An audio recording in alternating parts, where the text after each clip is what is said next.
Hello friends, welcome back to my channel scalper trading book. तो आज इस chart analysis series में एक और बार मैं यहाँ पे एक चार्ट लेके आपको बताने की कोशिश करूंगा कि किस तरीके से सिंपल प्राइस एक्शन का यूज करके आप अच्छी तरीके से ट्रेडिंग कर सकते हो। मतलब कि किस तरीके से आपको चार्ट को रीड करना चाहिए। अगर आपको वो चार्ट को रीड करना आ गया तो फिर आप अच्छी तरीके से समझ पाओगे कि कहाँ पे मुझे रीजन के साथ एंट्री लेनी है, कहाँ पे मुझे स्टॉप लॉस डिसाइड करना है, देन आफ्टर कहाँ पे मुझे टारगेट डिसाइड करना है। ये आपको कब आएगा? जब आप अच्छी तरीके से चार्ट को रीड कर पाओगे। क्लियर? तो यहाँ पे इस एपिसोड में मैं आपको यही बताने की कोशिश करूंगा कि किस तरीके से आप सिंपल प्राइस एक्शन का यूज करके आप अच्छी तरीके से ट्रेंड को एनालिसिस करके आप पता लगा सकते हो कि कहाँ पर आपको एंट्री लेनी है और कहाँ पे आपको एग्जिट लेनी है। ट्रेडिंग के लिए ये इंपॉर्टेंट पॉइंट है। क्लियर? तो चलिए आज का चार्ट एनालिसिस स्टार्ट करते हैं। तो चार्ट एनालिसिस करने से पहले मैं रिक्वेस्ट करता हूँ कि जो भी लोग इस चैनल पे नए आए हैं वो प्लीज़ इस चैनल को सब्सक्राइब कर दीजिए, और बाकी लोग ये वीडियो देखने के बाद वीडियो अच्छा लगे तो इस वीडियो को लाइक और फ्रेंड सर्कल में शेयर करना मत भूलिएगा। क्लियर? तो चलिए स्टार्ट करते हैं। तो यहाँ पे देखिए मैं एग्जाम्पल लेने वाला हूँ निफ्टी 50 इंडेक्स का चार्ट। क्लियर? ये चार्ट मैंने लिया है 23 दिसंबर 2024 का। ओके, तो यहाँ पे मैं दो टाइम फ्रेम यूज करने वाला हूँ। फर्स्ट है 4 minute time frame, then after second है 30 सेकंड टाइम फ्रेम। क्लियर? तो यहाँ पे मैं आपको पहले 4 मिनट टाइम फ्रेम पे मेजर एनालिसिस करके बताऊंगा। क्लियर? इसके बाद उसका हम यहाँ पे क्रॉस चेक करेंगे। क्यों? क्योंकि यहाँ पे हम प्रॉपर रीजन के साथ entry and stop loss find out करेंगे। तो मैं यहाँ पे आपको आगे बताऊंगा कि किस तरीके से आप ट्रेडिंग कर सकते हो। मतलब कि आपको किस तरीके से रीजन के साथ एंट्री लेनी है। अगर आप रीजन के साथ एंट्री लेते हो तो आपका वहां पे डिसिप्लिन ट्रेडिंग होगी। क्लियर? अगर आप विथआउट रीजन ट्रेडिंग करते हो तो वो क्या हो जाएगी? गैम्बलिंग हो जाएगी। ओके? अगर आपको डिसिप्लिन ट्रेडर बनना है तो आपको पहले उसको वाई समझना जरूरी है। कौन सा वाई? कि मैं यहाँ पे एंट्री लूँ तो क्यों लूँ, वो आपको पहले पता होना चाहिए। क्लियर? अगर वो ही आपको क्लियर नहीं है तो फिर आपको वहां पे एंट्री नहीं लेनी चाहिए। ओके, तो चलिए आज के प्राइस एक्शन एनालिसिस में मैं यहाँ पे आपको डिटेल में समझाता हूँ। ओके, तो चलिए स्टार्ट करते हैं। तो देखिए फर्स्ट हम यहाँ पे 4 मिनट टाइम फ्रेम को एनालिसिस करेंगे। तो यहाँ पे एनालिसिस करने से पहले हमें क्या चाहिए? हमें पास्ट परफॉर्मेंस को पहले हमें एनालाइज करना होगा। क्यों? क्योंकि ये जो चार्ट है करंट चार्ट, उसमें हमें important support and resistance level चाहिए। क्लियर? तो वो कहाँ से मिलेगा? वो हमें प्रीवियस डाटा से मिलेगा। क्लियर? तो स्टॉक मार्केट में क्या होता है, जो भी हिस्ट्री होती है उसी को वो कई बार रिपीट करता है। ओके, इसी वजह से जब आपको उसका पास्ट का डेटा पता होगा तो ही आप करंट में काम कर सकोगे। क्लियर? तो चलिए हम इसके प्रीवियस डे को पहले एनालाइज करते हैं और वहां पे मैं आपको बताता हूँ कि किस तरीके से एक प्रॉपर सपोर्ट और रेजिस्टेंस लेवल्स मार्क किए जाते हैं। ओके, तो चलिए यहाँ पे फर्स्ट मैं यहाँ पे प्रीवियस डेटा को एनालाइज करने से पहले आपको कुछ प्राइस एक्शन के बेसिक्स को फिर से एक बार रिमाइंड करा देता हूँ और क्लियर भी करा देता हूँ। ओके, तो देखिए हमें यहाँ पे क्या चाहिए? तो हमें यहाँ पे फर्स्ट ट्रेंड को आइडेंटिफाई करना है। क्लियर? तो ट्रेंड कितने टाइप के होते हैं? तो देखिए मार्केट में अप ट्रेंड होता है, डाउन ट्रेंड होता है एंड साइडवेज ट्रेंड होता है। सिर्फ 3 ही ट्रेंड होते हैं, उससे ज्यादा कुछ नहीं होता। लेकिन इंपॉर्टेंट क्या है कि इन ट्रेंड को हमें रीजन के साथ आइडेंटिफाई करना है, मतलब कि परखना है कि अप ट्रेंड है, क्या ये एक्चुअल में अप ट्रेंड है, या ये डाउन ट्रेंड है तो क्या ये एक्चुअल में डाउन ट्रेंड है। क्लियर? तो वो कैसे आइडेंटिफाई करते हैं? तो चलिए मैं आपको बताता हूँ। यहाँ पे मैं अप ट्रेंड का एक एग्जांपल लेता हूँ, फिर आप down trend and sideways trend को समझ लीजिएगा। क्लियर? सपोज कि देखिए कि यहाँ से मार्केट स्टार्ट हो रही थी, उसके बाद मार्केट यहाँ पे एक हाई लगाता है, देन आफ्टर वो यहाँ पे रिट्रेसमेंट लेता है। क्लियर? तो ये क्या था? हाई नंबर 1 था। ओके, फिर यहाँ पे मार्केट एक रिट्रेसमेंट लेने के बाद ये जो हाई था उसके ऊपर एक नया हाई 2 बनाता है। क्लियर? और ये जो लो था मतलब कि L1 था उसके ऊपर यहाँ पे नया लोअर 2 बनाता है। तो ये इसके ऊपर बना तो इसका क्या मतलब होगा कि price higher high higher low के फॉर्म में अपर साइड मूव कर रही थी। क्लियर? तो हमें यहाँ पे क्या करना है? हमें यहाँ पे इन्हीं दो लेवल्स को यहाँ पे कनेक्ट करना है। कौन से? तो ये जो स्टार्टिंग पॉइंट था और ये जो रिट्रेसमेंट पॉइंट था, अगर उन पॉइंट्स को आप यहाँ पे कनेक्ट कर दोगे तो आपको यहाँ पे पता चल जाएगा कि मार्केट किस डायरेक्शन में आगे बढ़ सकता है। क्लियर? तो देखिए यहाँ पे जैसे ही ट्रेंड लाइन को मार्क करते हैं तो तो हमें यहाँ पे पता चल जाता है कि प्राइस इस ट्रेंड लाइन को फॉलो कर सकता है। ओके, तो देखिए जैसे ही प्राइस इस ट्रेंड लाइन के नीचे जाएगी तो हमें यहाँ पे क्या पता चल जाएगा कि ये अप ट्रेंड अब क्या हो चुका है, खत्म हो चुका है और अब डाउन ट्रेंड की शुरुआत हो गई है। क्लियर? चलिए अब बात करते हैं हम जोन और लेवल के बारे में। तो देखिए मैं यहाँ पे आपको एक कैंडलस्टिक पैटर्न का एक सैंपल देके आपको बताता हूँ। क्लियर? समझिए कि आपने कई बार सुना होगा कि ये इंपॉर्टेंट लेवल है। तो लेवल क्या होता है, देखिए अगर कोई एक मैं सिंगल लाइन मार्क करता हूँ तो वो क्या हो जाएगा, एक लेवल हो जाएगा। क्लियर? अगर मार्केट इसके नीचे है तो ये क्या है, उसके लिए रेजिस्टेंस है। अगर मार्केट इसके ऊपर है तो ये क्या है, इसके लिए सपोर्ट है। क्लियर? इसको लेवल कहते हैं। लेकिन जोन क्या होता है, तो देखिए ये जो शैडो है उस पूरी शैडो को अगर हम कवर करते हैं तो वो क्या हो जाती है, एक जोन हो जाती है। क्लियर? तो यहाँ पे कैंडलस्टिक पैटर्न पे ये जो अपर शैडो है और ये जो लोअर शैडो है, ओके, ये हमें क्या दिखाती है, ये हमें इंफॉर्मेशन क्या देती है। तो देखें यहाँ पे जो अपर शैडो है वो हमें यहाँ पे बताती है कि सेलर्स ने इतना मार्केट को नीचे की साइड पुश किया हुआ था। क्लियर? ये कैंडल बन जाने के बाद की इंफॉर्मेशन है। क्लियर? और बॉटम शैडो में क्या दिखाती है कि बायर्स ने इतना मार्केट को पुश किया था अप साइड ले जाने के लिए। क्लियर? तो इसी वजह से ये क्या हो गया, एक रेजिस्टेंस जोन, और ये क्या हो गया, एक सपोर्ट जोन बन गया। क्लियर? सपोर्ट जोन मतलब कि बायर्स वहां पे एक्टिव है, रेजिस्टेंस जोन मतलब कि सेलर्स वहां पे एक्टिव है। That's it. क्लियर? चलिए यहाँ पे एक और बात मैं यहाँ पे आपको बता देता हूँ कि कौन सी कैंडलस्टिक पैटर्न पे आपको फोकस करना चाहिए। तो मैं यहाँ पे अपने एक्सपीरियंस के हिसाब से आपको बता रहा हूँ। अप ट्रेंड के लिए आप यहाँ पे hammer candlestick pattern and dragon fly doji पे एक फोकस कीजिए, बाकी दूसरी कैंडलों पे फोकस कम कीजिए, क्योंकि मेन इंपॉर्टेंट अप ट्रेंड के लिए यही दो कैंडल है। क्लियर? डाउन ट्रेंड के लिए shooting star and gravestone doji, इन्हीं दो कैंडल्स पे आप फोकस कीजिए। बाकी की जो दूसरी कैंडल्स है वो यहाँ पे इतनी इंपॉर्टेंट नहीं है। मैं यहाँ पे आपको बताऊंगा आगे कि क्यों इंपॉर्टेंट नहीं है। क्लियर? उसके लिए आपको पहले एक मॉडल समझना होगा जो मैंने यहाँ पे डेवलप किया है, जो फर्स्ट है bullish PPF model and bearish PPF model. तो देखिए यहाँ पे मैं बुलिश पीपीएफ मॉडल के बारे में बात करता हूँ। समझिए कि first, second and third candle है। ये फर्स्ट कैंडल का ये जो हाई है उसके ऊपर ये थर्ड कैंडल अगर क्लोज हो जाती है तो ये क्या हो जाएगा, बुलिश पीपीएफ मॉडल। अंडरस्टैंड? इतना आपको पता चल गया। चलिए अब मैं बताता हूँ बियरिश पीपीएफ मॉडल। ये first, second and third candle का एक पैटर्न है। फर्स्ट कैंडल के लो के नीचे ये थर्ड कैंडल अगर क्लोज हो जाती है तो ये क्या हो जाएगा, बियरिश पीपीएफ मॉडल। अब आपको इन दोनों में डिफरेंस पता चल गया कि बुलिश पीपीएफ मॉडल और बियरिश पीपीएफ मॉडल क्या है। क्लियर? इसके बाद है मोस्ट इंपोर्टेंट, लोकेशन। तो समझिए कोई भी कैंडलस्टिक पैटर्न हो, कोई भी मॉडल हो, वो अगर प्रॉपर लोकेशन पे बना है तो ही वो काम आएगा, अदरवाइज वो काम नहीं आएगा। समझिए कि कोई ट्रेंड लाइन पे यहाँ पे मुझे हैमर दिख रही है, तो यहाँ से अगर मुझे पता चलता है कि इस ट्रेंड लाइन पे ये हैमर बनी है, इसका मतलब कि प्राइस अपर साइड जाने की पॉसिबिलिटी ज्यादा है। अगर ये वाली हैमर, समझिए मैं इसको रिमूव कर देता हूँ। देखिए अगर ये वाली हैमर यहाँ पे बनी होती तो यहाँ पे कोई कंफर्मेशन मिलता नहीं। क्यों?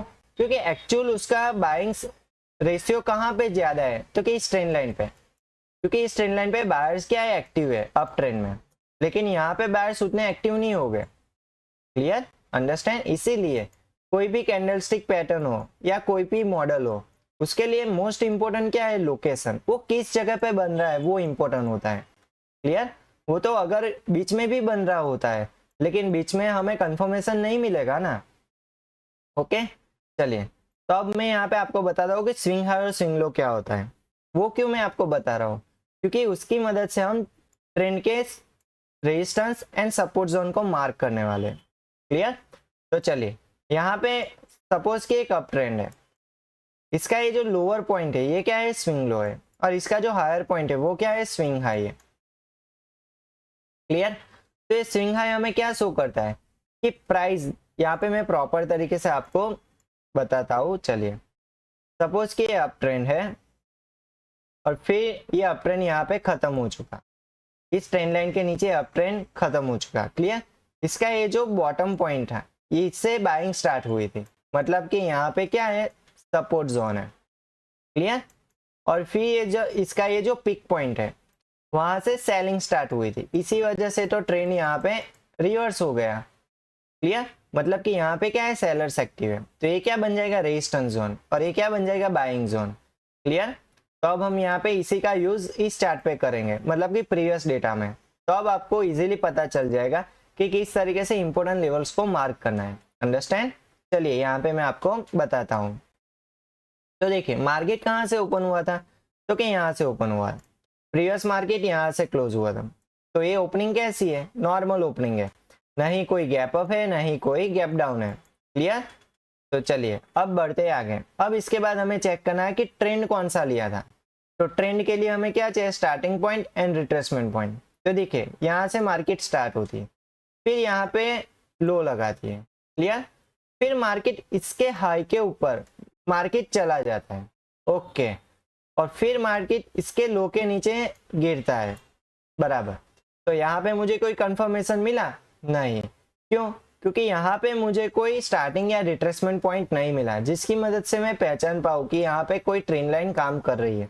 लेकिन इस केस में कोई भी ट्रेंड लाइन काम नहीं कर रही है।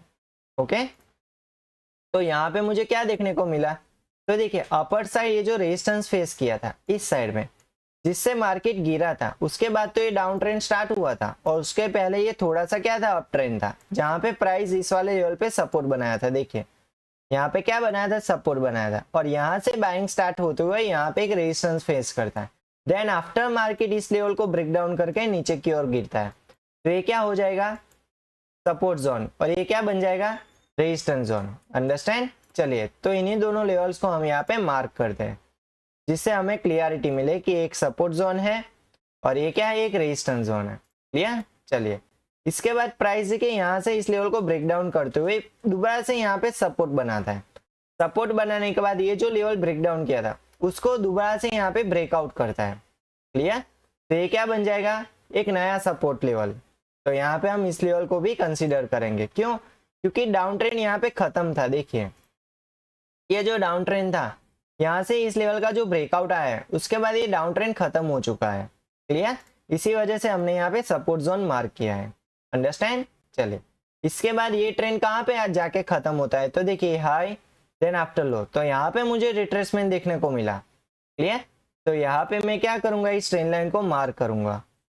देखिए यहाँ पे starting point and retracement point, तो यहाँ पे मैं मार्क करता हूँ। तो इस ट्रेंड लाइन का ब्रेकडाउन कहाँ पे होता है, तो कि इस वाले लेवल पे। चलिए, और फिर प्राइस यहाँ पे थोड़ा सा एक हाई बनाता है, देन आफ्टर यहाँ पे एक्चुअल में रेजिस्टेंस फेस करता है। क्यों, क्योंकि यहाँ पे जैसे ही ब्रेकडाउन होता है फिर रिट्रेसमेंट इस वाले ट्रेंड लाइन पे लेता है, और यहाँ से एक्चुअल डाउन ट्रेंड स्टार्ट होता है। तो ये क्या बन जाएगा, रेजिस्टेंस जोन। क्लियर, तो अब हम इस ट्रेंड लाइन को रिमूव कर देते हैं क्योंकि इसका काम खत्म हो चुका है, और हम यहाँ पे इस लेवल को क्या करेंगे, मार्क करेंगे। तो चलिए ये रहा नया रेजिस्टेंस जोन। क्लियर, इसके बाद देखिए हमें यहाँ पे क्या चेक करना है, ये जो डाउन ट्रेंड स्टार्ट हुआ इसका लो लगा है, देन आफ्टर रिट्रेसमेंट, फिर अगेन यहाँ पे लो लगा है, देन आफ्टर रिट्रेसमेंट। तो ये मुझे क्या दिखा रहा है, एक ट्रेंड लाइन दिखा रही है। तो यहाँ पे मैं इस ट्रेंड लाइन को क्या करूंगा, मार्क करूंगा। क्यों मार्क करूंगा, क्योंकि इस ट्रेंड लाइन का जहाँ पे ब्रेकडाउन आएगा वो एक नई ट्रेंड की शुरुआत होगी। तो देखिए मार्केट इस ट्रेंड लाइन के नीचे कांस्टेंट गिर रहा था, लेकिन इस ट्रेंड लाइन का यहाँ पे ब्रेकआउट नहीं हुआ। ओके, तो इसी वजह से हमें यहाँ पे स्विंग हाई कहाँ पे मिला, तो कि यहाँ पे, ये ऑलरेडी यहाँ पे मार्क्ड है, लेकिन स्विंग लो हमें यहाँ पे मिल रहा है जो मार्क्ड नहीं है। तो यहाँ पे हमें इसको मार्क करना होगा। ओके, तो चलिए अब हम यहाँ पे इसको सपोर्ट जोन को मार्क कर देते हैं, ताकि हमें पता चले कि ये वाला जो लेवल था जहाँ से बाइंग आई थी। क्लियर, तो देखिए प्रीवियस डेटा को हमने एनालिसिस करके ये इंपॉर्टेंट सपोर्ट और रेजिस्टेंस जोन निकाल दिए। ओके, तो इस तरीके से इंपॉर्टेंट लेवल्स को हम निकाल सकते हैं। क्लियर, अब बात है कि ये लेवल हमने जो निकाले हैं उसका यूज कैसे करना है। तो चलिए अब हम जाएंगे करंट चार्ट पे, और मैं यहाँ पे आपको बताऊंगा कि आप प्रैक्टिकली कैसे उसका यूज कर सकते हो। अंडरस्टैंड, तो चलिए अब हम यहाँ पे करंट चार्ट, मतलब कि 23 दिसंबर के चार्ट को यहाँ पे हम ओपन करते हैं, और यहाँ पे हम एक्चुअल एनालिसिस स्टार्ट करते हैं। ठीक है, तो अब हमने जो पहले मैंने आपको जो प्राइस एक्शन के कुछ बेसिक्स आपको पहले क्लियर किए थे, और जो प्रोसेस को हमने प्रीवियस डेटा में यूज किया था एनालिसिस के लिए, उसी प्रोसेस को हमें यहाँ पे फॉलो करना है। और यहाँ पे एक एडिशनल प्रोसेस है, वो क्या है इसका क्रॉस चेक करना लोअर टाइम फ्रेम पे, वो मैं यहाँ पे आपको बताऊंगा। क्यों? क्योंकि वहां पे हम ट्रेड को आइडेंटिफाई करेंगे। ओके, तो चलिए अब हम यहाँ पे चेक करते हैं कि ओपनिंग कैसे थी। तो देखिए प्रीवियस मार्केट यहाँ पे क्लोज होता है, देन आफ्टर यहाँ पे ओपन होता है, तो ये क्या दिखा रही है हमें? Strong gap of opening. Understand? इसके बाद प्राइस देखिए यहाँ पे जैसे ही ओपन होती है तो फिर इस वाले लेवल पे रेजिस्टेंस लेती है। ये कौन सा लेवल था? अब आपको पता चल गया कि इसलिए ये लेवल क्यों इंपॉर्टेंट है। ये था प्रीवियस डे का लेवल, जहां से प्राइस देखिए यहाँ से सेलिंग दिखाई first time. Clear? Then after यहाँ पे रिट्रेसमेंट, देन आफ्टर यहाँ पे हाई और अगेन यहाँ पे लो। तो प्राइस देखिए इस वाले लेवल पे भी सपोर्ट ले रहा है और यहाँ पर भी सपोर्ट ले रहा है। तो देखिए किसी एक लेवल पे प्राइस अगर फर्स्ट टाइम सपोर्ट बाइंग दिखाई थी, मतलब कि यहाँ पे फर्स्ट टाइम सपोर्ट बना है, और उसी लेवल पे अगर दोबारा से सपोर्ट बनाता है तो वो क्या हो जाएगा? एक स्ट्रॉन्ग सपोर्ट जोन बन जाएगा। क्लियर? तो यहाँ पे कितने टाइप्स के हमें लेवल्स मिलते हैं? तो देखिए फर्स्ट ट्रेंड के हिसाब से भी हम यहाँ पे मार्क करते हैं, और प्राइस किसी एक लेवल पे अगर मिनिमम 2 बार यहाँ पे रिस्पॉन्स देता है तो हम वहां पर भी वो लेवल मार्क करते हैं। क्लियर? तो देखिए फर्स्ट टाइम यहाँ पे, सेकंड टाइम यहाँ पे, तो हमें यहाँ पे लाइव मार्केट में भी क्या करना होगा? सपोर्ट जोन को मार्क करना होगा। अंडरस्टैंड? तो चलिए अब हम यहाँ पे इस लेवल को मार्क करते हैं, जिसकी मदद से हमें क्लियरिटी मिले कि यहाँ पे बायर्स ज्यादा एक्टिव थे। क्लियर? तो देखिए ये मुझे क्या दिखा रही है? एक रेंज दिखा रही है। कैसे पता चला? तो प्राइस यहाँ से रेजिस्टेंस फेस करता है, नियर बाय यहाँ से भी रेजिस्टेंस फेस करता है, मतलब कि बॉटम साइड यहाँ पे बायर्स है और अपर साइड यहाँ पर सेलर्स है, जिसकी मदद से मुझे पता चलता है कि ये एक रेंज में चली गई है मार्केट। जब तक इस लेवल का यहाँ पे ब्रेकआउट नहीं आएगा तब तक यहाँ पे कोई नया ट्रेंड देखने को नहीं मिल सकता है। क्लियर? लेकिन यहाँ पे देखिए क्या कोई ट्रेंड लाइन को फॉलो कर रहा है, वो यहाँ पे चेक करना जरूरी है। तो देखिए प्राइस यहाँ से हाई लगाता है, यहाँ से एक नया ट्रेंड स्टार्ट होता है, देन आफ्टर यहाँ पे एक हाई लगाया, ठीक है, और फिर वहां पे रिट्रेसमेंट आता है, फिर अगेन यहाँ पे प्राइस थोड़ा हाई लगाता है, अगेन यहाँ पे रिट्रेसमेंट आता है। तो क्या यहाँ पे कोई एंगल पे प्राइस देखिए कोई रिजेक्शन ले रहा है? The answer is yes. तो ये मुझे क्या शो कर रहा है कि यहाँ पे एक ट्रेंड लाइन मार्क कीजिए। मुझे यहाँ पे चार्ट ही बोल रहा है कि यहाँ पे आप एक ट्रेंड लाइन मार्क कीजिए, प्राइस इस ट्रेंड लाइन को यहाँ पे फॉलो करने की कोशिश कर रहा है। क्लियर? तो हम यहाँ पे कौन से पॉइंट्स को कंसिडर करेंगे, मैं यहाँ पे आपको मार्क करके ही दे देता हूँ ताकि आपको बेटर क्लियरिटी मिल सके। ये था स्टार्टिंग पॉइंट, ये था रिट्रेसमेंट पॉइंट। क्लियर? तो हमें यहाँ पे इन्हीं दोनों लेवल्स को क्या करना है? कनेक्ट करना है, जिसकी मदद से हमें आइडिया मिल जाएगा कि ये ट्रेंड लाइन को फॉलो कर रहा है प्राइस। ओके, तो देखिए प्राइस यहाँ पे रिट्रेसमेंट लेने के बाद फिर इस वाले लेवल को यहाँ पे ब्रेकआउट करता है। अंडरस्टैंड? ब्रेकआउट करने के बाद क्या होता है कि अपर साइड एक और नया यहाँ पे रेजिस्टेंस लेवल है। तो इन दोनों के बीच में ट्रेड लेना क्या सही था? The answer is no. क्यों? क्योंकि अगर आपको एक अच्छी तरीके से ट्रेडिंग करनी है तो आपको क्या चाहिए? स्पेस चाहिए। अगर यहाँ से आपने एंट्री ले ली तो फिर नियर बाय तो ये लेवल है, तो उसमें क्या हो जाएगा? यहाँ से आपका या तो स्टॉप लॉस हिट हो जाएगा या तो मार्केट साइडवेज चला जाएगा। क्लियर? तो इस केस में क्या हुआ? देखिए जैसे ही ब्रेकआउट होता है उसके बाद प्राइस देखिए थोड़ा यहाँ पे मिड में साइडवेज चला गया। क्यों? क्योंकि अपर साइड जो यहाँ पे सेलर्स बैठे थे उन्होंने अपनी जगह बदल दी और इस वाले लेवल पे वो सेलिंग करना शुरू कर दिए। इसी वजह से मार्केट यहाँ से अप साइड इस लेवल को टच नहीं कर सका। अंडरस्टैंड? और इसके बाद देखिए प्राइस इस वाले लेवल को ब्रेक डाउन करने की कोशिश करता है, देन आफ्टर इस ट्रेंड लाइन को भी यहाँ पे ब्रेक डाउन किया। फाइनली यहाँ पे जो अप ट्रेंड था वो क्या हो चुका है? यहाँ पे खत्म हो चुका। तो देखिए यहाँ पे कोई ट्रेड नहीं बना। अंडरस्टैंड? अगर हम 30 सेकंड टाइम फ्रेम पर भी देखेंगे तो वहां पे आपको बेटर क्लियरिटी मिलेगी। देखिए यहाँ पे मैं 30 सेकंड टाइम फ्रेम को भी ओपन कर देता हूँ ताकि आपको अच्छी तरीके से पता चले। ओके, तो देखिए यहाँ पे क्या सिनेरियो मुझे दिख रहा है। तो देखिए ये जो ब्रेकआउट हुआ था उसके बाद प्राइस देखिए यहाँ पे कांस्टेंट एक मोमेंटम, स्लो मोमेंटम था, यहाँ पे कोई फास्ट मोमेंटम नहीं था। अगर यहाँ पे कोई फास्ट मोमेंटम होता तो बैक टू बैक इस लेवल को यहाँ पे ब्रेकआउट कर देता, लेकिन इस ट्रेंड लाइन को प्राइस जरूर फॉलो करता। लेकिन इस केस में क्या हुआ? प्राइस ने इस ट्रेंड लाइन को यहाँ पे फॉलो नहीं किया बल्कि यहाँ पे ब्रेक डाउन कर दिया। अंडरस्टैंड? चले इसके बाद देखते हैं हम 4 मिनट टाइम फ्रेम पे कि वहां पे क्या सिनारियो देखने को मिला। जैसे ही ब्रेक डाउन आया उसके बाद प्राइस क्या लगाता है? यहाँ पे रिट्रेसमेंट लगाने की कोशिश करेगा। तो वो किस जगह पे रिट्रेसमेंट लगाएगा? तो देखिए या तो फिर प्राइस इस ट्रेंड लाइन पे रिट्रेसमेंट लगाएगा या तो फिर जो प्रीवियस सपोर्ट लेवल था उस पे प्राइस रिट्रेसमेंट लगा सकता है। तो यहाँ पे प्रीवियस सपोर्ट लेवल कौन सा था नियर बाय, तो कि ये वाला। तो प्राइस देखिए इसी लेवल पे यहाँ पे रिट्रेसमेंट लगा रहा है। ओके, जब भी कोई ब्रेकआउट या ब्रेकडाउन आपको दिखे तो वहां पे रिट्रेसमेंट का वेट करना जरूरी है। क्यों? क्योंकि जैसे ही प्राइस ब्रेकडाउन करता है उसके बाद थोड़ा सा रिट्रेसमेंट तो देता है। क्लियर? ये उसकी पैटर्न होती है। तो देखिए या तो फिर प्राइस इस ट्रेंड लाइन को रिट्रेसमेंट देता या तो फिर प्राइस यहाँ पर रिट्रेसमेंट देता। तो इस केस में क्या हुआ, प्राइस ने इस वाले लेवल पे रिट्रेसमेंट लिया। क्लियर? तो अब हमें क्या मिल गया यहाँ पे, ब्रेकडाउन एंड रिट्रेसमेंट। ओके, तो अब हम यहाँ पे 30 सेकंड टाइम फ्रेम को ओपन करेंगे। क्यों? क्योंकि हमें यहाँ पे चेक करना है कि यहाँ पे कौन सी ट्रेंड लाइन प्राइस इस लेवल पे फॉलो कर रही है। तो वो कैसे पता चलेगा, उसके स्विंग्स को देख के, मतलब कि हायर हाई हायर लो को यहाँ पे आइडेंटिफाई करते हुए। ओके, तो देखिए प्राइस यहाँ पे जैसे ही ब्रेक डाउन होता है देन आफ्टर यहाँ पे एक हाई लगाता है। क्लियर? देन आफ्टर यहाँ पे एक लो लगाता है, फिर अगेन यहाँ पे एक हाई लगाता है। तो ये क्या होगा, एक ट्रेंड लाइन बन गई। देखिए ये जो रिट्रेसमेंट पॉइंट है वो हमें क्या दिखा रहा है, यहाँ पे एक ट्रेंड लाइन फॉर्म होती हुई दिखा रही है। क्लियर? तो हम यहाँ पे क्या करेंगे, इस ट्रेंड लाइन को फॉलो करेंगे। तो देखिए ये था इसका स्टार्टिंग पॉइंट, देन ये था इसका रिट्रेसमेंट पॉइंट। तो हम यहाँ पे इसको मार्क कर देते हैं जिसकी मदद से हमें पता चलेगा कि प्राइस इस ट्रेंड लाइन को यहाँ पे फॉलो कर रहा था। और वैसे ही अगर हम 4 मिनट टाइम फ्रेम के हिसाब से ट्रेंड लाइन मार्क करते हैं तो देखिए इसका स्टार्टिंग पॉइंट कहाँ पे था, तो देखिए ये था इसका स्टार्टिंग पॉइंट जहां से प्राइस डाउन ट्रेंड के लिए स्टार्ट हुआ था, जहां से रिट्रेसमेंट लिया था। क्लियर? फिर अगेन प्राइस इस वाले लेवल पर रिट्रेसमेंट लेता है। तो इन्हीं दो डॉट्स को अगर हम यहाँ पे मार्क करते तो भी हमें ये वाली ट्रेंड लाइन मिल सकती थी। क्लियर? तो या तो फिर आप 4 मिनट टाइम फ्रेम पे एनालिसिस करके ट्रेंड लाइन ले लीजिए या तो फिर 30 सेकंड टाइम फ्रेम के एनालिसिस से ट्रेंड लाइन ले लीजिए।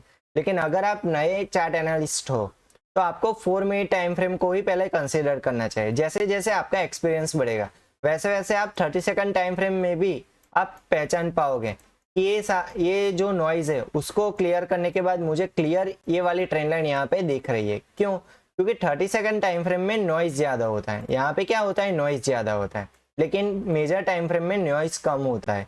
इसी वजह से आप प्रॉपर यहाँ पे लोअर लो लोअर हाई के पैटर्न को आइडेंटिफाई कर सकते हो। लेकिन आफ्टर एक्सपीरियंस आप 30 सेकंड टाइम फ्रेम पर भी आप पहचान पाओगे। क्लियर? जैसे जैसे आप प्रैक्टिस करोगे वैसे वैसे आपको यहाँ पे इंप्रूवमेंट देखने को मिल जाएगी।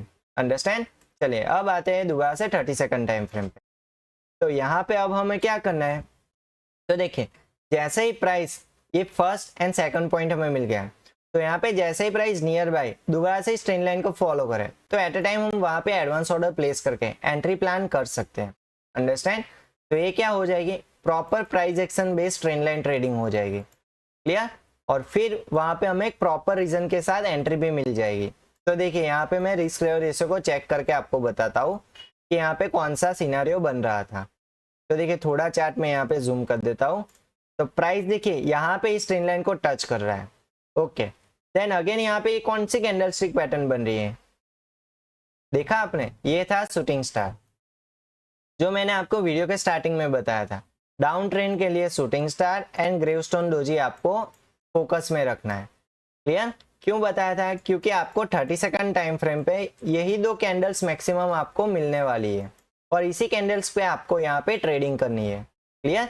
जिसकी मदद से आप प्रॉपर एंट्री ले सकोगे विथ मिनिमम रिस्क, मतलब कि एक छोटा सा स्टॉप लॉस आप लगा के वहां पे आप प्रॉपर तरीके से यहाँ पे एंट्री ले सकते हो। क्लियर? तो यहाँ पे मैंने आपको with reason entry and stop loss के बारे में बता दिया। चलिए मैं आपको यहाँ पे रिस्क रेशियो यहाँ पे आपको बताता हूँ। रिस्क रेशियो के हिसाब से मैं यहाँ पे आपको थोड़ा समझाता हूँ। देखिए सपोज कि ये शूटिंग स्टार के बाद इसी कैंडल पे अगर हम एंट्री प्लान करते तो स्टॉप लॉस कहाँ पे होता, जिस कैंडल पे हमने ट्रस्ट करके एंट्री ली थी उसी कैंडल के हाई का हम यहाँ पे स्टॉप लॉस प्लान कर देते हैं। क्लियर? तो इस केस में हमारा यहाँ पे रिस्क कितना बनता है, तो देखिए इस केस में हमारा यहाँ पे रिस्क बनता है मैक्सिमम 2.20 पॉइंट का। क्लियर? वैसे तो मैं यहाँ पे +4 और -4 के हिसाब से आपको बताता हूँ। क्यों? क्योंकि -4 आप ट्रेंड लाइन के ऊपर ले लीजिए और +4 ट्रेंड लाइन के नीचे ले लीजिए। क्लियर? लेकिन ये जो कैंडलस्टिक पैटर्न यहाँ पे बनी हुई दिख रही है इसी वजह से हम यहाँ पे इस कैंडल स्टिक के भरोसे इसके नेक्स्ट कैंडल में हम एंट्री प्लान कर सकते हैं, क्योंकि जब भी ऐसी कोई शूटिंग स्टार बनती है प्रॉपर लोकेशन मतलब कि स्ट्रेन लाइन पे, और यहाँ पे डबल कंफर्मेशन क्यों है समझिए। यहाँ पे ये जो लेवल था ये एक जोन था, समझिए ये क्या था, एक सपोर्ट जोन था, क्लियर। और ये डाउन ट्रेंड चल रहा है, तो प्राइस यहाँ पे अब क्या करेगा, एक रेजिस्टेंस फेस करेगा किस लेवल पे, तो किस रेजिस्टेंस जोन पे, क्लियर। और यहीं पे शूटिंग स्टार बन रहा है, तो यहाँ पे डबल कंफर्मेशन मिल गया कि प्राइस यहाँ पे ट्रेंड लाइन पर भी रिजेक्शन ले रहा है और इस लेवल पे भी रिजेक्शन ले रहा है। इसी वजह से हम यहाँ पे एक एंट्री प्लान कर सकते हैं। देन आफ्टर स्टॉप लॉस, तो कि इस कैंडल के हाई का हम स्टॉप लॉस प्लान कर सकते हैं, क्लियर। तो यहाँ पे हमने 30 सेकंड टाइम फ्रेम पे with reason entry and stop loss को समझ लिया। चलिए अब मैं आपको बताता हूँ कि टारगेट कैसे आपको डिसाइड करना चाहिए। तो टारगेट के लिए सिंपल सा एक रूल्स है, जो भी नियर बाय लेवल्स हो उसको हमें यहाँ पे एज अ टारगेट कंसीडर करना है। तो देखिए नियर बाय लेवल कौन सा है, तो कि ये वाला, हम इस वाले लेवल को टारगेट T1 प्लान कर सकते हैं। लेकिन इस केस में क्या हुआ है, देखिए हर बार मैं यहाँ पे आपको बताता हूँ, लेकिन यहाँ पे एक प्रैक्टिकल मुझे यहाँ पे एग्जांपल दिख रहा है। तो चलिए, ये जो ट्रेंड लाइन थी, हमें जब भी ट्रेंड लाइन ट्रेडिंग करें तब ट्रेंड लाइन एंड लेवल दोनों को यहाँ पे फॉलो करना है। ये दोनों एक ही डायरेक्शन में जानी चाहिए। इन दोनों में से अगर कोई डायरेक्शन चेंज करता है तो हमें एट ए टाइम वहां पे एग्जिट प्लान कर देनी है, अंडरस्टैंड। और मोस्ट ऑफ द केस अगर ये वाला लेवल अचीव हो जाता है और यहाँ पे प्राइस ब्रेकआउट नहीं करता है तो हम दोबारा से इस ट्रेंड लाइन को यहाँ पे फॉलो करेंगे। चलिए मैं यहाँ पे आपको प्रैक्टिकली बताता हूँ कि जैसे कि प्राइस यहाँ पे इस ट्रेंड लाइन को फॉलो कर रहा था और प्राइस देखिए इस वाले लेवल तक नहीं पहुंचा, बल्कि इस ट्रेंड लाइन का यहाँ पे ब्रेकआउट आ गया। तो हम क्या करेंगे, जैसे ही प्राइस इस ट्रेंड लाइन के ऊपर जाएगी, मतलब कि कोई भी कैंडल इस ट्रेंड लाइन के ऊपर क्लोज करेगी, तो एट ए टाइम हम वहां पे एग्जिट प्लान कर देंगे। तो फिर हम यहाँ पे इसका वेट नहीं करेंगे कि इस लेवल पे प्राइस पहुंचेगा, क्लियर। यहाँ पे प्राइस नहीं पहुंचेगा, अगर पहुंचना होता तो प्राइस इस ट्रेंड लाइन को ब्रेकआउट ही नहीं करता, अंडरस्टैंड। तो एज पर प्राइस एक्शन हमें प्रॉपर तरीके से यहाँ पे एग्जिट आपको पता चल गया। चलिए एग्जिट हम यहाँ पे 30 सेकंड टाइम फ्रेम के हिसाब से लेंगे, क्यों, क्योंकि 4 मिनट टाइम फ्रेम में डिले होगा, क्योंकि वहां पे 4 मिनट की कैंडल बनती है। लेकिन यहाँ पे 30 सेकंड टाइम फ्रेम में जैसे ही कैंडल यहाँ पे कोई ट्रेंड लाइन के ऊपर क्लोज करे तो एट अ टाइम हम वहां पे एग्जिट प्लान कर देंगे, जिससे क्या होगा, हमारा यहाँ पे प्रॉफिट बच जाएगा, क्लियर। अगर 4 मिनट के हिसाब से अगर आप ट्रेंड लाइन पे एग्जिट प्लान करोगे तो 4 मिनट जब तक खत्म नहीं होगी तब तक को आपका यहाँ पे 50% प्रॉफिट जा भी सकता है, अंडरस्टैंड।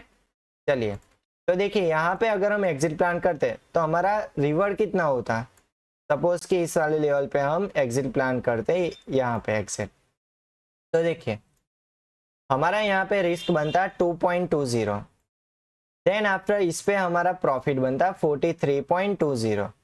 तो इजीली हम यहाँ पे सिंपल प्राइस एक्शन का यूज करके परफेक्ट हम फर्स्ट ट्रेड ले सकते थे, क्लियर। यहाँ पे हमने नहीं कोई इंडिकेटर का यूज किया, नहीं कोई हमने यहाँ पे कोई शॉर्टकट मेथड यूज किया, सिंपल हमने यहाँ पे प्राइस एक्शन का ही यूज किया है, अंडरस्टैंड। तो ऐसे ही आप प्राइस एक्शन का यूज करके अच्छी तरीके से अपने रिस्क को मिनिमाइज करके अपने प्रॉफिट को मैक्सिमाइज कर सकते हो। चलिए यहाँ पे सपोज कि स्टॉप लॉस हिट भी हो जाता तो इतना मैक्सिमम लॉस कितना होता, 3 पॉइंट का, क्लियर।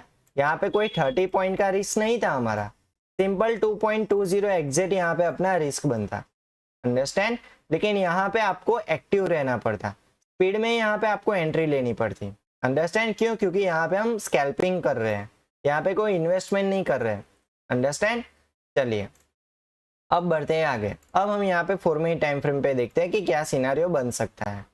तो देखिए जैसे ही ट्रेंड लाइन का यहाँ पे ब्रेकआउट आता है तो इसके बाद क्या आएगा, दोबारा से रिट्रेसमेंट आएगा। समझिए जब भी ब्रेकआउट आता है तब रिट्रेसमेंट आता है, वो 100% कन्फर्म है। लेकिन 2 ऑप्शन पे आता है, या तो फिर इस ट्रेंड लाइन पे आएगा या तो फिर प्रीवियस जो प्राइस ने सपोर्ट लिया था उस लेवल पे आएगा, लेकिन आता जरूर है। तो देखिए इस वाले केस में भी रिट्रेसमेंट यहाँ पे ट्रेंड लाइन पे नहीं आया, लेकिन कहाँ पे आया, तो कि इस वाले लेवल पे, ये जो सपोर्ट लेवल था उसी के आसपास प्राइस यहाँ पे रिट्रेसमेंट ले रहा है, ठीक है। तो प्राइस यहाँ पे देखिए हाई बनाया, then after retracement, then again इस लेवल को यहाँ पे ब्रेकआउट करता है। तो हमें यहाँ पे क्या मिल गया, एक अप ट्रेंड का सिग्नल मिल गया। ये था स्टार्टिंग पॉइंट, ये था रिट्रेसमेंट पॉइंट। तो हमें इन्हीं दोनों लेवल्स को यहाँ पे मार्क कर देना है, क्यों, क्योंकि हमें यहाँ पे पता चलेगा कि इसी को प्राइस अब फॉलो कर रहा है, इस ट्रेंड लाइन पे प्राइस आगे बढ़ सकती है, अंडरस्टैंड। तो चलिए अब हम यहाँ पे इन दोनों डॉट्स को कनेक्ट कर देते हैं। चलिए तो अगेन हमें उसी प्रोसेस को यहाँ पे फॉलो करना है। जैसे ही प्राइस इस ट्रेंड लाइन के पास आए तो हम यहाँ पे प्रॉपर तरीके से entry and stop loss plan कर सकते हैं। क्लियर? देन टारगेट भी हम उसी लेवल के हिसाब से प्लान करेंगे। अंडरस्टैंड। तो चलिए यहाँ पे प्राइस इस लेवल को ब्रेकआउट करता है, देन अगेन यहाँ पे प्राइस थोड़ा साइडवेज चलता है। देखिए इस वाले लेवल पे नहीं गया, लेकिन प्राइस यहाँ से जैसे ही ब्रेकआउट करता है अगेन यहाँ पे रिट्रेसमेंट लेने की कोशिश करता है और फिर प्राइस इसी लेवल पे आके दोबारा से यहाँ पे स्टॉप हो जाता है और यहाँ पे मार्केट क्लोज हो जाता है।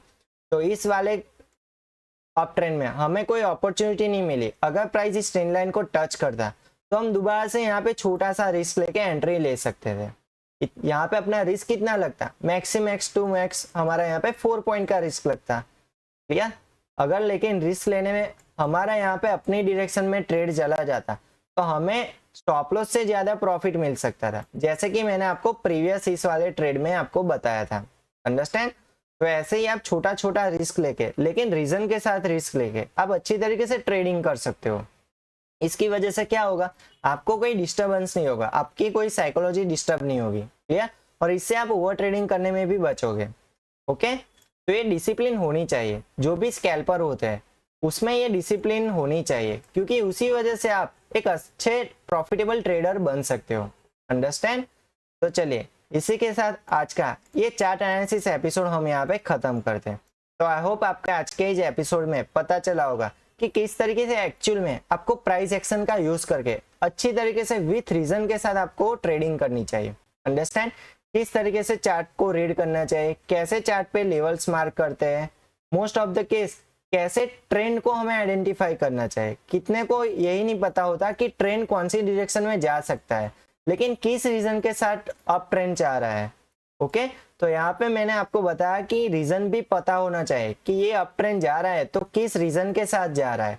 अगर अप ट्रेंड खत्म हो चुका है तो वहां पे हमें पता होना चाहिए कि अप ट्रेंड क्यों खत्म हो चुका है। जिस केस में यहाँ पे ट्रेंड लाइन के नीचे प्राइस चली गई तो यहाँ पे हमें पता चल गया कि ये अप ट्रेंड खत्म हो चुका है। वैसे ही ओके, तो लास्ट में जो भी लोग इस चैनल पे नए आए हैं वो प्लीज इस चैनल को सब्सक्राइब कर दीजिए। ओके, और लास्ट में ये वीडियो पसंद आए तो इस वीडियो को लाइक और फ्रेंड सर्कल में शेयर करना मत भूलिएगा।